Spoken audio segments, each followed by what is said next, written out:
నేనైతే ఈరోజు మరొక మంచి వీడియోతో అయితే మేము ముందుకు వచ్చేసాను. సో మా స్కూల్లో అయితే మనకు సైన్స్ ఫేర్ అవార్డ్స్ అయితే జరుగుతున్నాయి. ఈ అవార్డ్స్లో మనం కొత్త రకమైనవి ఏమైనా ఇన్వెంట్ చేయాలి.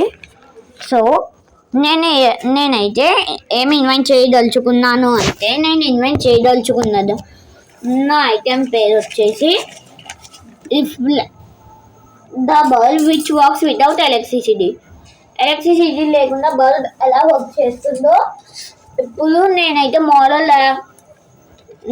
మీకు చెప్పబోతున్నాను. బట్ దానికంటే ముందు ఎలా చేయాలో వాటికి ఏం కావాలో అయితే చూసేద్దాం. వీటికి కావాల్సిన వస్తువులు వచ్చేసి 2 parts ఆఫ్ బల్బ్, అంటే బల్బ్ ఉంటుంది కదా, దానికి పైన పార్ట్ వెలుతురు వచ్చేది, మళ్ళీ కింద పార్ట్ ఒకటి ఉంటుంది కదా, అది కావాలి. మళ్ళీ ఒక టార్చ్ లైట్ అయితే కావాలి. సో ఇది reflection. It works by the theory of reflection. According to physics we learned about reflection. So ఇప్పుడు మనం 2 parts ఆఫ్ బల్బ్ తీసుకున్నాం కదా, వాటి మధ్యలో అయితే టార్చ్ లైట్ పెట్టాలి. నెక్స్ట్ వాటిని క్లోజ్ చేసేస్తే టార్చ్ లైట్ అనేది కనిపించకుండా ఒక బల్బ్ షేప్ అనేది వస్తుంది. అండ్ వచ్చిన తర్వాత టార్చ్ లైట్ అయితే మనం ఆన్లోనే ఉంచాలి, ఆఫ్ అయితే చేయకూడదు. సో అప్పుడు ఆ టార్చ్ నుంచి వచ్చే లైట్ అనేది బల్బ్ పై పార్ట్ మీద రిఫ్లెక్ట్ అయ్యి వెళ్తూ వస్తుంది. సో ఇదైతే బెడ్ లైట్ కింద యూజ్ అవుతుంది. దీనివల్ల చాలా ఉపయోగాలు అయితే ఉన్నాయి. అవి ఏంటో ఇప్పుడు చూసేద్దాం. ఇదైతే ఎన్విరాన్మెంట్ని కన్సర్వ్ చేయడానికి ఉపయోగపడుతుంది. అండ్ మన అందరికీ తెలుసు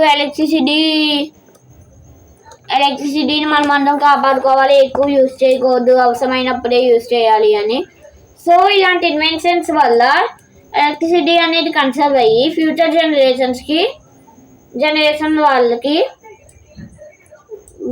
జనరేషన్స్ వచ్చేసరికి పూర్తిగా అయిపోకుండా ఉంటుంది. అండ్ ఇంకో విధంగా మనం ఆలోచించినట్టయితే గనక ఒకవేళ కరెంట్ పోయినా కూడా ఇది 24 hours వర్క్ చేస్తూనే ఉంటుంది. కొంతమంది ఉంటారు ట్యూబ్ లైట్ లేకుండా చాలా మంది బతుకుంటారు. కానీ కొంతమంది బెడ్ లైట్ ఉంటుంది కదా, ఆ బెడ్ లైట్ కూడా లేకుండా పడుకోవాలంటే చాలా మంది వాళ్ళు అయితే కాదు. బెడ్ లైట్ అనేది అయినా ఉండాలి, ట్యూబ్ లైట్ కాకపోయినా. సో ఎప్పుడైనా నైట్ టైమ్స్ కరెంట్ పోయినప్పుడు అయితే లైట్ ఉండదు. సో అప్పుడు ఇలాంటి బల్బ్స్ అనేది ఉపయోగపడతాయి. అప్పుడు వాళ్ళు ఈ బల్బ్స్ వెళ్తుల్లో అనేది అయితే రిజర్వచ్చు. సో ఇలా అయితే ఉంటుంది.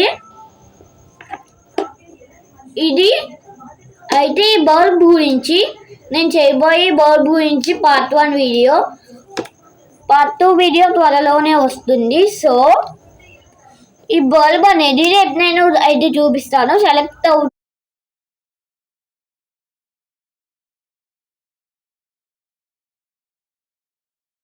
అవుతానా